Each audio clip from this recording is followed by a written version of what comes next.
Pagkakaisa sa gitna ng krisis, ang mensahe ni Pangulong Bongbong Marcos sa paggunita ng anibersaryo ng Araw ng Kagitingan sa Bataan.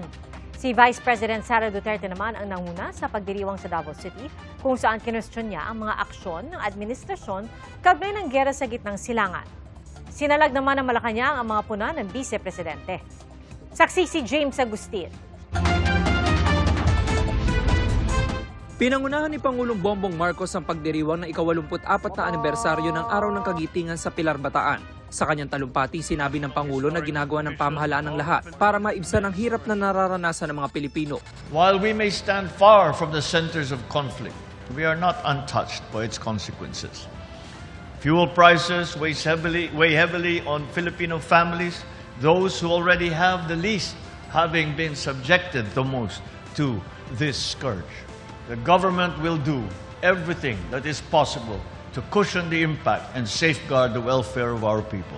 Batid daw ng Pangulo na ang mga ordinaryong Pilipino ang pinakanapupuruhan sa patuloy na pagsipa ng presyo ng petrolyo. At sa gitna ng mga kinakaharap na hamon, pagkakaisa ang panawagan ng Pangulo. Kailangan natin balikan ang isang mahalagang bahagi ng katangian ng bilang Pilipino, ang pakikipagkapwa.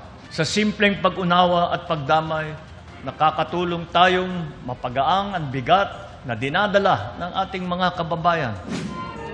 Si Vice President Sara Duterte naman ang nanguna sa programa sa Davao City. Dito pinuna ng bise ang anyay kabiguan ng gobyerno sa mga sundalong Pilipino. Sadly, the state of the nation has failed the Filipino soldier. Kung nakikita nyo, there is an absence of an independent foreign policy framework para sa ating bayan.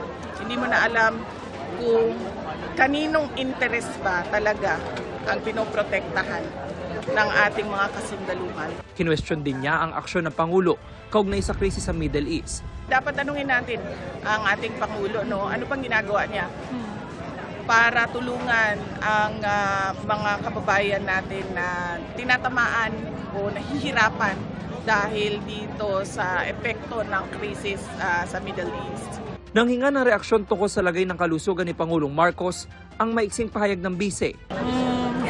Good luck sa kanya.